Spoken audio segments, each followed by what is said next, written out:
everybody, Ben Woodruff here with another Falconer video. Today's video, I'm going to be talking about some thoughts I have based on some past experiences where a friend of mine and I did a very specific comparison on the hunting abilities hunting quail with a sharp-shinned hawk versus a Merlin falcon. And we were talking about this the other day, and I'm like, you know what, this is kind of a fun little experiment we did that kept track of, and it's worthy when people are trying to get into falconry to understand the abilities and limitations of these two species. So this is not an in-depth video about either species. It's really kind of just more going over their ability to hunt quail. But before we jump in, if you haven't already, please hit subscribe. It does help me keep this channel up and going. And always please share comments down below of what other videos you would like to see in the upcoming months. Now, when we're jumping into this though, Merlins and sharp-shinned hawks. A Merlin is a falcon, a sharp-shinned hawk is an accipiter, a true hawk, and they come from very different backgrounds. We normally think of a Merlin as being, this big open country bird, which they do thrive in open country. Up in the tundra, especially we think of them in the tundra. And we think of a sharp-shinned hawk as being a dense forest bird that's going to dash out, catch something, and go back into the shadows. Those are true ways to view it, but in the world of survival of the fittest, you do what you have to get your food. Both of these species proliferate, living especially during the migration season in big cities. I do not, when I'm trying to trap either species, I never go out into the wild country to look for either of them. If I'm trying to trap a passage, migrating sharp-shinned or Merlin, I'm in neighborhoods, I'm in the city, I'm in the parks, that's where I'm looking, that's where I'm finding them. Because humans in my area, northern Utah, have taken these desert areas and have, we plant these yards with bushes and trees, we put up bird feeders, so there's these, and these big, huge phone poles that they can sit, a Merlin can sit up on and look a mile away, oh, there's some birds in that yard, okay, and sharp-shinned hawks can just go through neighborhoods and they'll just go up and over a fence, hug the ground, up and over another fence, and when they come into a yard where there's a bird feeder, bam, catch something. So it's a perfect environment for both of them. And so, but when we're looking at these species, it's good to kind of familiarize ourselves with them. A Merlin is the second smallest falcon in the United States and Canada. The smallest is the American kestrel, a very popular species that is gaining a lot of popularity in this ever-changing world. A Merlin is not that much bigger, but it's an entirely different bird. Infinitely more powerful, faster, farther ranging. And where kestrels, mostly like to go after rodents and insects, Merlins are bird hunters. That's all they want to hunt. There's always exceptions to the rules, but that's what they want to hunt. And Merlins will chase for miles. If a kestrel misses something, it'll hover over it and go to the nearest tree. A kestrel doesn't have that kind of stamina to fly forever. Merlins, when we look at a Merlin compared to a sharp-shinned hawk, Merlins are stockier. Their legs are shorter and thicker. Their musculature in their chest is double, triple that of a sharp-shinned. They're just very broad, very powerful compared to a sharp-shinned, where a sharp-shinned hawk is very gangly and willowy. It's an entirely different type of predator. Merlins, being bird hunters, have incredibly long toes, long, skinny toes. The claws, the talons at the end of those toes are not particularly long, but the toes themselves have far more reach around to be able to hold on to small to medium-sized birds. If you're not familiar, birds that are regularly hunted as prey species by wild predators, the patch of feathers over the kind of the rump area, the base of the tail, super poofy. Longer than they should be, poofier, greater in number than they should be, so that if a predator grabs, then maybe the feathers just pull out and the prey animal escapes. And so the longer your toes are, the easier it is to wrap around and have success in that way. Merlins are built for that. Merlins are built for momentum, like a big falcon. They would prefer to build up speed, build up speed, build up speed, like a brick with a jetpack, to where by the time they're to where their prey is, they're not trying to, they are only directing the momentum they already have, rather than trying to push forward and build more speed. That is kind of the preferred method with many big falcons, especially, not especially, but including Merlins. But Merlins are small enough that weight is not as much of a limitation. So you have huge musculature in the flight muscles, great enough density to build momentum, but small enough that they can do agile things like a sharp-shinned can, like an accipiter can if they need to. So even though they're a bird of open country, they can go dive through trees and denser areas if need be. Now, you compare that to a sharp-shinned hawk. Sharp-shinned hawks are accipiters, which are the forest hawks, and they are built for dense flash and dash. I'm in these dense trees, go out and catch something, like I said, retreat to the shadows. They have really long tails, ridiculously long tails, that, remember, the longer your tail, the more maneuverable you are. Short rounded wings, which it helps you dive in and out of trees easier without breaking a feather. And even though they are fast, they do not have musculature like a Merlin. They can chase, but it's an athletic chase that then will end fairly quickly if it's unsuccessful. And they're like, okay, I tried, okay, all right, I'm going to glide and go land somewhere, catch my breath. It's like a cheetah, okay? Think of them more like a cheetah. They're not built for flying forever. And they're a bit reckless. A lot of sharp-shins don't make it past their first year. That's true of all raptors. It's a hard world being a top avian predator, but many sharp-shins that have been banded do not make it past their first year. Merlins have a higher success rate of making it. They're scrappier, their hunting style. They are able to, a lot of times, kind of tough out and handle things that a sharp-shin could not. But so again, two very different species, and the sharp-shin's toes, by comparison, are much shorter.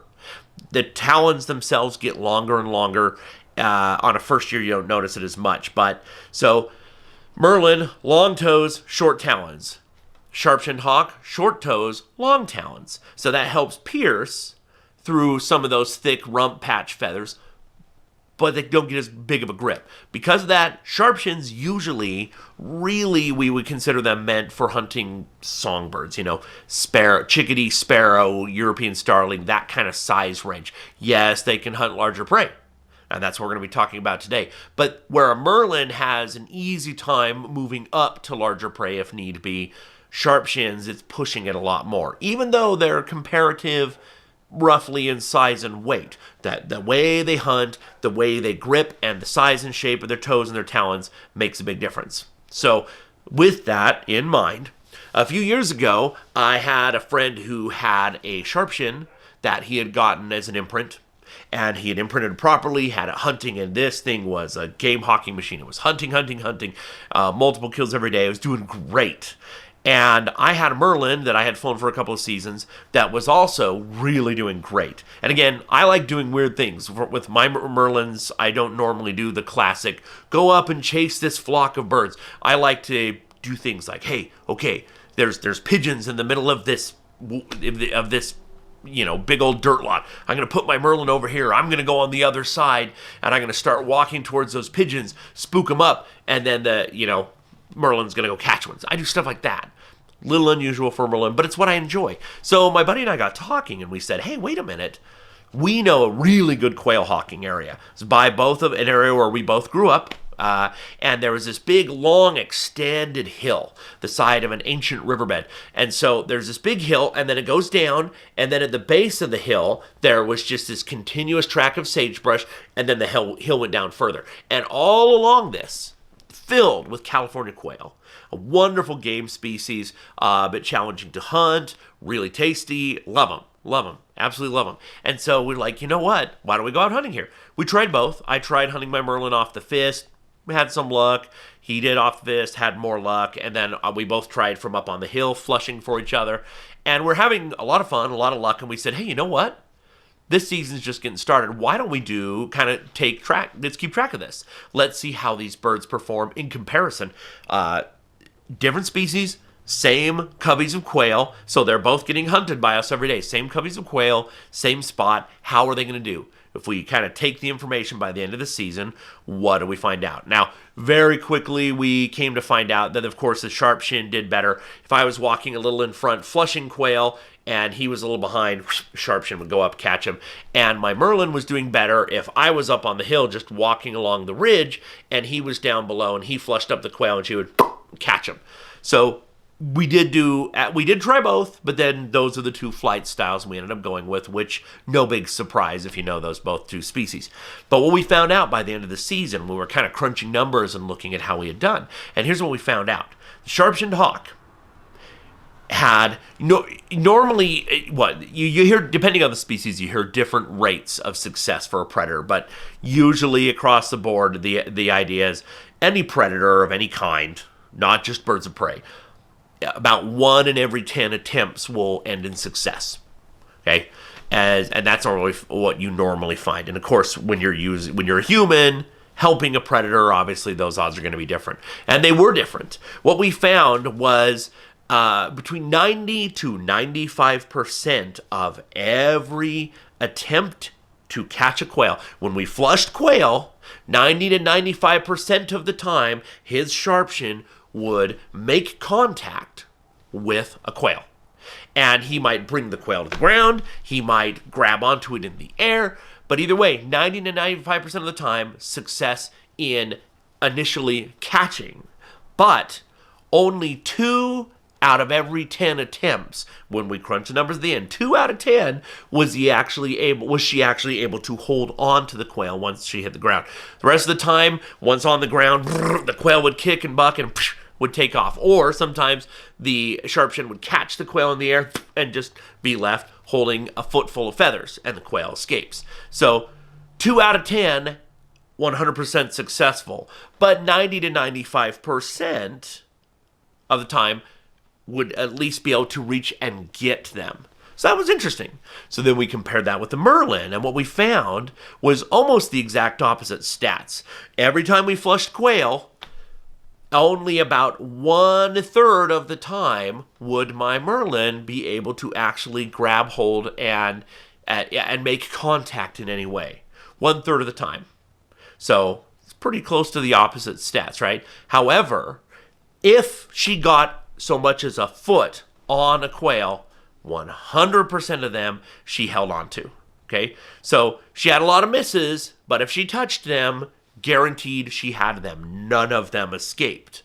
So that was kind of interesting. Really kind of flipped in the opposite. So something to consider about the limitations of those species. And again, these were these huge coveys that were just reliably there every single day. So it gave us a chance to make that comparison. Now, of course, the Merlin was intermewed, had her a couple years. Sharp-shinned was a first-year bird, and that you got to factor that in. There's different training techniques, and of course, every bird is an individual. So this isn't some doctrine of these are the abilities and limitations of these species, but it was interesting evidence of a little study we did that I thought is worthy of sharing, because a lot of times what you should do is, if you're considering a species, consider what prey do you have in your area, and it's best to select a bird accordingly. Now, I always say that the best quail hunting bird there is, in my opinion, is Cooper's hawk.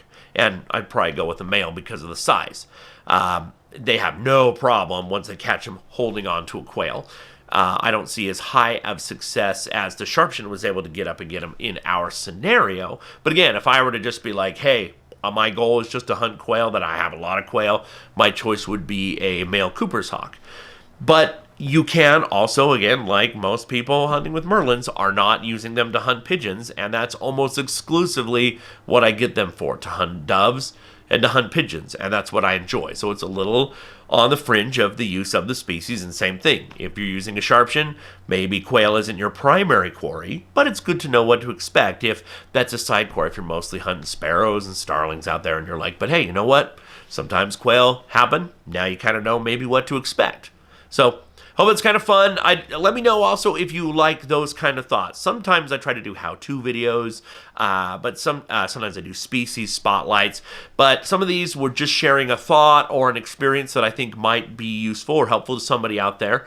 Is this of value to have these kind of videos as well? Or would you like me to avoid these kind of videos? Let me know down in the comments below. And again, if you haven't already, please hit subscribe. And as always, happy hawking.